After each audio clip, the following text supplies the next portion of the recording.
Assalamu alaikum wa rahmatullahi ta'ala wa barakatuh, guys. I'm your host, Muduba Amin. Your number one plug when it comes to finance and stuff. And yeah, I would like to welcome you guys back to my channel, Muduba Talks, where we are having discussions about matters that are not being taught at schools or anywhere else. And yeah, it's been like 2 or 3 months since I've last uploaded a video here on this channel. Reason was, I had to sort things out by making the audio and video quality better than the last videos. That's why it took long. But from now, it's going to be a weekly upload and we are going to be consistent with it.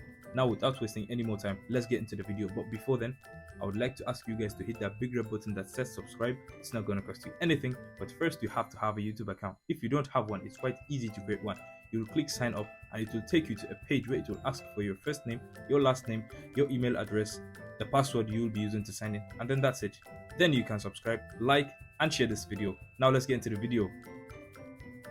Okay guys, as it says on the thumbnail and title, today's topic is going to be about crypto, and on this we are going to have a better understanding on what crypto is and how crypto became what it is today and how a lot of people lost a lot of money. So on this video we are going to go through the stages as we have to go back in time to know how money itself came into existence, and I know at the end of this video we will know much about money and crypto altogether. So you buckle up and let's get into the video.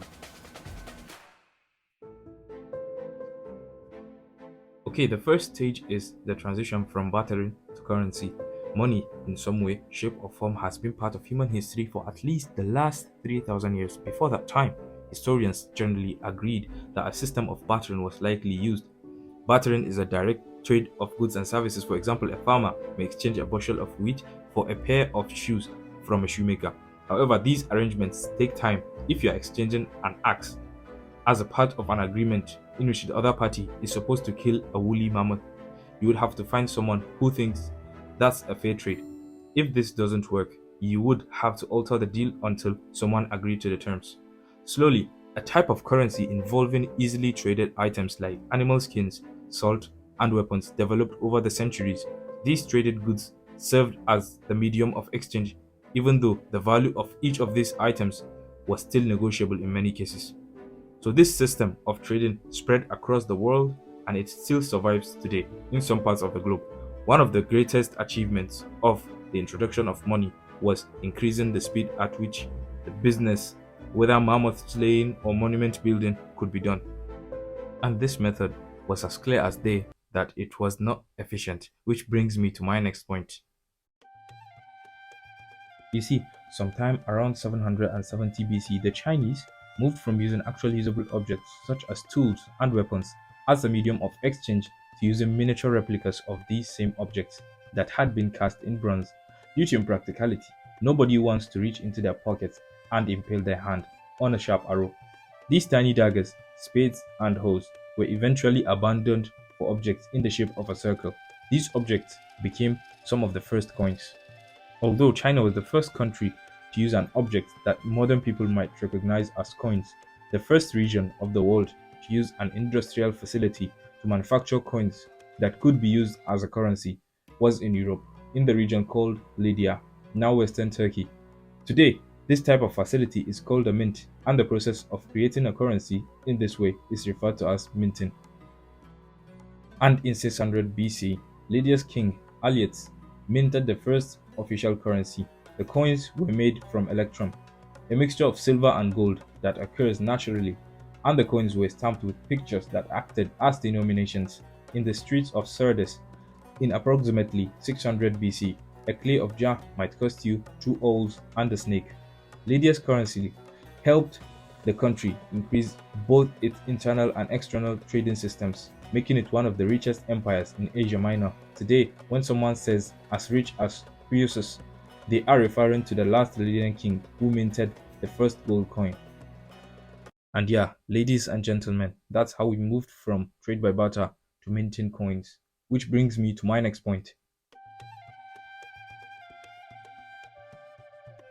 And so, around 700 BC, the Chinese again moved from coins to paper money. By the time Marco Polo, the Venetian merchant, explorer, and writer who traveled through Asia along the Silk Road between AD 1271 and 1295, visited China approximately AD 1271. The Emperor of China had a good handle on both the money supply and various denominations. In fact, in the place where modern American bills say, "In God we trust," The Chinese inscription at that time warned, to those who are counterfeiting, they will be decapitated. Man, back then, China was far ahead of us, even back then, man. Big ups to China. And parts of Europe were still using metal coins as their sole form of currency all the way up to the 16th century. This was helped by their colonial efforts. The acquisition of new territories through European conquests provided them with new sources of precious metals and enabled them to keep minting a greater quantity of coins. However, banks eventually started using paper banknotes for depositors and borrowers to carry around in place of metal coins. These notes could be taken into the bank at any time and exchanged for their face value in metal, usually gold or silver coins. This paper money could be used to buy goods and services. In this way, it operated much like the currency does today in the modern world. However, it was issued by banks and private institutions, not the government, which is now responsible for issuing currency in most countries. But the first paper currency issued by European governments was actually issued by colonial governments in North America because shipment between Europe and the North American colonies took so long. The colonies often ran out of cash as operations expanded. Instead of going back to a barter system, the colonial governments issued IOUs that traded as a currency. The first instance was in Canada, then a French colony. In 1685, soldiers were issued playing cards denominated and signed by the governor to use as cash instead of coins from France. Okay, on to the next point, the emergence of currency wars. You see, guys, the shift to paper money in Europe increased the amount of international trade that could occur. Banks and the ruling classes started buying currencies from other nations and created the first currency market. The stability of a particular monarchy or government affected the value of that country's currency, and thus the stability for that country to trade on an increasingly international market. The competition between countries often led to currency wars, where competing countries would try to change the value of the competitor's currency by driving it up and making the enemy's goods too expensive, or by driving it down and reducing the enemy's buying power and ability to pay for a war, or by eliminating the currency completely. And some might say, bro, but that's just fair trade. Is it though? I guess maybe your country isn't at the receiving end of this BS. That's why you'd say that. And yeah, at this point, a lot of people are losing trust in their own governments and other governments as well, because they realize the fact that some governments are actually not for the people, but for the ones lucky enough to be in a position of power. Okay, enough of that, as now we are in a stage whereby paper money is being minted, and you see sometimes you'll actually want to make a transaction without going through the stress of physical bank transactions or carrying a huge sum of money with the fear of being robbed. And the solution to that issue came in the form of mobile online payments. You see, the 21st century has given rise to two novel forms of currency. One, mobile payments, and the other, virtual currency. You see, mobile payments are money rendered for a product or service through a portable electronic device such as a cell phone, smartphone, or a tablet device. Mobile payment technology can also be used to send money to friends or family members increasingly. Services like Apple Pay and Google Pay are vying for retailers to accept their platforms for point-of-sale payments. Now we've understood how currency wars came to be and the introduction of mobile online payments, and it's safe to say that at this stage some countries exploit and gain wealth at the expense of other countries, which goes against the international economic saying, fair trade. Which brings us to our next and final point. So what is cryptocurrency? At first, there was bartering, then came cash. Eventually, plastic cards were treated like cash, and now there are cryptocurrencies. A cryptocurrency is a digital currency that operates in a decentralized manner and uses encryption. In other words, no central bank or government regulates this currency. It is decentralized in the sense that it is digital and it is virtual. It's not like physical money, and it uses security features such as encryption and cryptography in order to avoid counterfeiters, secure transactions, and generate units of currency. Let's go over a brief history of these types of currencies' creation and impact.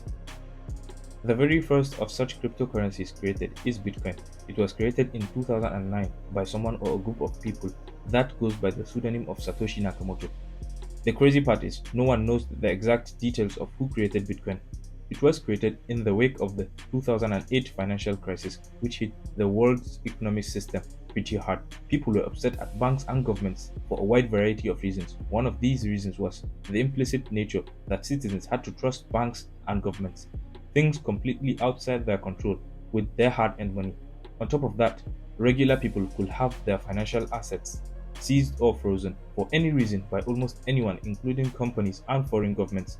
So, in essence, you didn't fully control your money before cryptocurrencies came about. It doesn't sound rational, does it? Well, whoever created Bitcoin did not think so either. The power of a person's money should, in effect, lie with the person who earned it, instead of a bank that keep it or a government that has the power to seize it. Thus, Bitcoin was created as a way for people to engage in financial transactions without relying on banks or governments. It's a peer-to-peer currency. No one controls your money but yourself.